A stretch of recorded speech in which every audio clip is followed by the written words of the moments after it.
YouTube, back again with another quick update on the Ducati Scrambler project.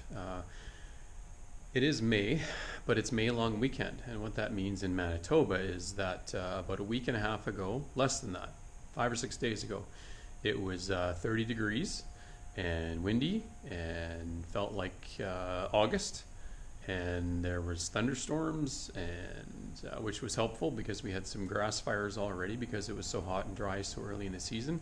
But because it's the long weekend and there's extra time off work, it's about 3 degrees outside. It's been cold and crappy all day. So that's the block heater, aka toque, aka knit cap on my head. Anyway, just wanted to do a quick update of some of the things that I've done, more second guessing, which tends to be the way I do things as a project nears completion. But I guess some progress to start with. I'll just step back and let you soak it all in. And you can see that the previously gel coat white unpainted bodywork is now one coat of, or a couple coats of primer, and now a couple coats of good old black paint. So a chat with my dear old dad on the phone after he saw my last video. He strongly suggested that I leave the colors alone.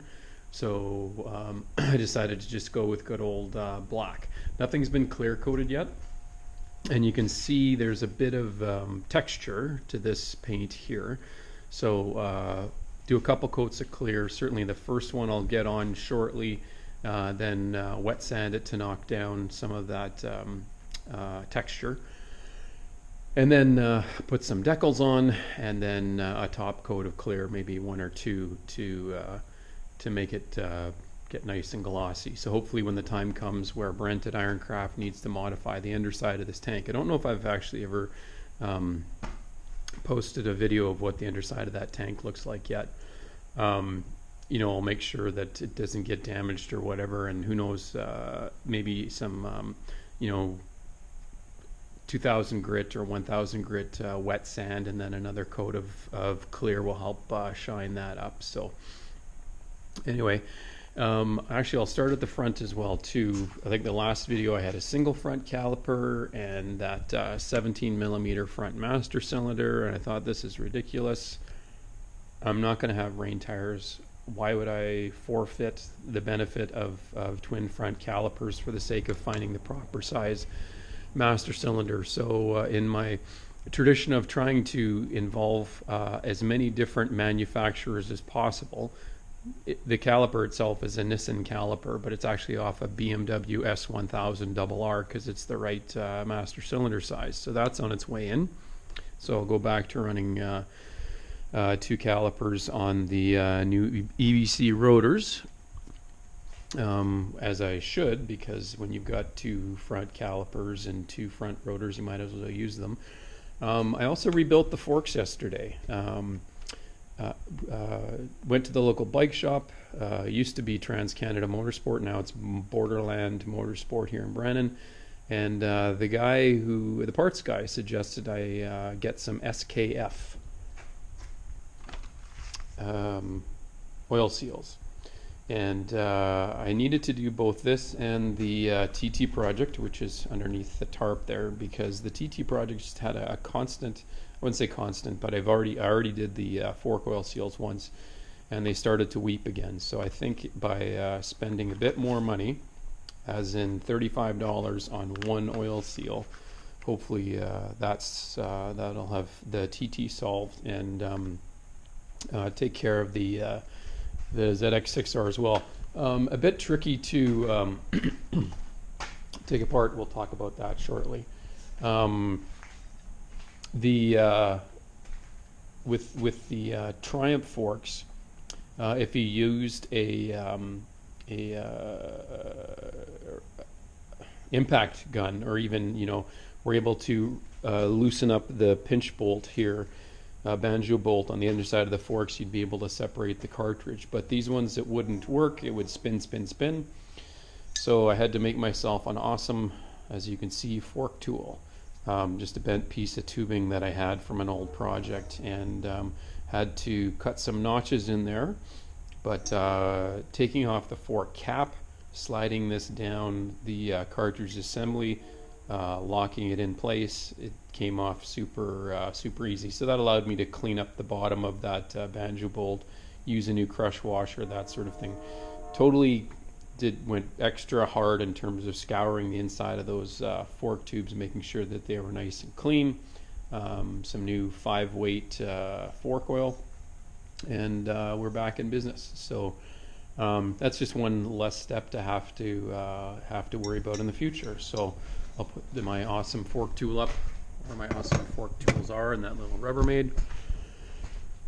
And yeah, we'll go to the back. What have I done with the exhaust? Why would I go from my nice little Bimoto themed 2-into-1 exhaust into this? And you know, I got reading forums again and dyno charts and feedback and all that other sort of stuff, and a lot can be said for this stock Ducati 2-into-2 exhaust system. In terms of, you know, making performance, you know, 2-into-1 systems are a compromise, and I, you know, read a few more articles about why that's the case. So I broke out this system again, something that I tracked down a couple of years ago to work with the 680 engine. It also works on the 800 engine, so it's the stock 600 SS, 750 SS, 800 SS headers, but they're the 40 millimeter headers, so they're a larger diameter than the 750 ones. Of course, because they're stock, they bolt up nice and easy. And these funny looking things, these are some high mount exhaust connector pipes that I got a couple of years ago doing some online scrolling. And I'll just see if I can grab a muffler here. These are in super rough shape. I'm not going to be using these, but this will give you a sense of you know, what it'll look like. I'm going to go with some shorter Lextech exhausts, actually. And I did have these mocked up. This is for the other side, obviously. So it's going to have sort of an interesting, I guess, wheelbarrow style of look to it, I suppose, like the old ZX10 from 2006, or even the new Ducati with the twin underseat exhaust. So yeah, the Lextech ones are a lot shorter and stubbier, so there won't be a whole lot of muffling going on, but there'll be two of them. And I think what I'll do, as you can see, is that this is a fairly decent sized M10, I believe, bolt that I've welded a threaded bung into the frame. So nice and sturdy and durable, and so I'm going to run a mount, you know, coming off each side to the Lextech exhaust. I'll probably mock something up and tack it, and then look to see if Brent again at Ironcraft can weld that up for me. So with that in place, what that means is I have to order the exhaust. They're inbound, obviously. Hopefully another Canadian postal strike won't delay things, but today I'm actually going to mount some belts. These came in the mail, even though California Cycle Works, I believe, has gone out of business. Krista has sold the business. These belts are still available. So Exact Fit, anyway, is the name of the company. So they're quality belts. So put these on, put on the new painted side covers, put on the regulator rectifier, and basically as soon as the mufflers come on and I got a way to mount them somewhat sturdily, I'll fire this thing up on the accessory fuel bottle that you can see hanging over there by the bicycle and the Christmas decorations, which is where accessory fuel modules go. So yeah, that's it for now. I've got certainly a neat little 2-into-1 exhaust as a backup. It didn't really cost me a whole lot when you think about it. I already had this. The headers were about 150 bucks from Japan. Needed to get this welded. That was about $40, and Bob's your uncle.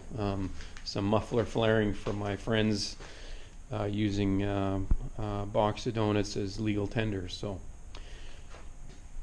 anyway, I really think that you know, there's when the engine only makes 70 to 75 horsepower, having a restrictive exhaust can really make the difference in terms of performance. Might even impact on the jetting and the carburation. So that's my story, and I'm sticking to it. So I'll get some mufflers on this thing, and then get it mocked up, and hopefully when it warms up a bit, I can actually fire this thing up and start tuning the Ignitex. So anyway, oh yeah, quick plug for Capital Motorsports in Winnipeg.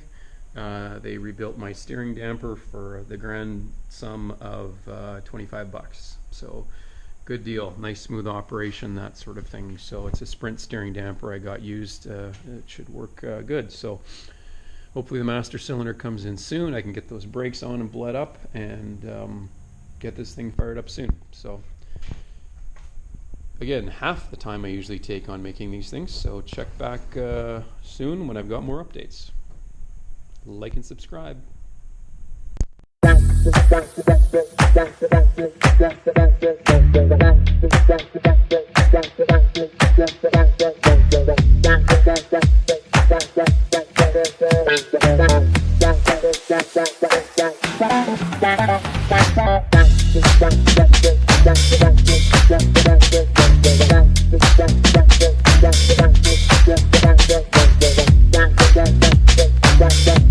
Thank you.